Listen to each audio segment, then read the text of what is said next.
আসসালামু আলাইকুম ওয়া রাহমাতুল্লাহি তাআলা ওয়া বারাকাতুহু। সকলকে জানাই ঈদের শুভেচ্ছা, ঈদ মোবারক। আলহামদুলিল্লাহ, দীর্ঘ এক মাস সিয়াম সাধনার পর আজকে ঈদুল ফিতরের নামাজ সম্পূর্ণ করেছি। আল্লাহ তাআলা জানে না কাকে কবুল করেছে, কে আল্লাহর প্রেমিক বান্দা হয়েছে, কাকে আল্লাহ গোলাম হিসেবে কবুল করেছে আল্লাহ তাআলা ভালো জানে। আল্লাহ তাআলার কাছে আমি সকল মুসলিম উম্মার জন্য ক্ষমা চাই। আল্লাহ যেন আমাদের সকল মুসলিম উম্মাকে এবং উম্মতে মুহাম্মাদীকে আমাকে সহ আল্লাহ তাআলা ঈদুল ফিতরের নামাজের উসিলায় ক্ষমা করে দেয় এবং সকলকে ক্ষমা করে দেয়। আল্লাহ তাআলা আমাদেরকে যেন সঠিকভাবে চলার সেই তৌফিক দান করে।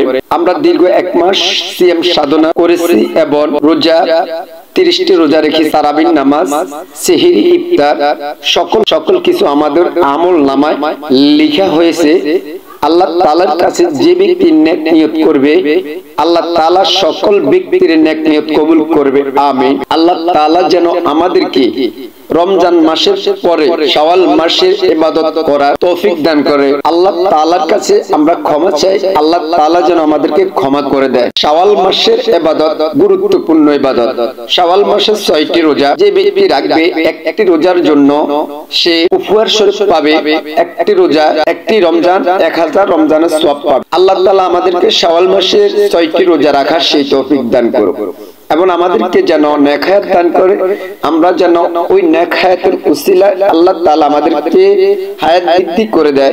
হায়াত বৃদ্ধির কারণে যেন আমরা সম্পূর্ণভাবে সঠিকভাবে আল্লাহর হুকুম আহকাম পালন করতে পারি এবং সকল ইবাদত আল্লাহর ফরজ আদায় করতে পারি এবং আল্লাহর বিধি বিধান পালন করতে পারি। রাসূলুল্লাহ পাক সাল্লাল্লাহু আলাইহি ওয়াসাল্লামের দ্বীন অনুযায়ী, হুকুম অনুযায়ী আমরা চলতে পারি।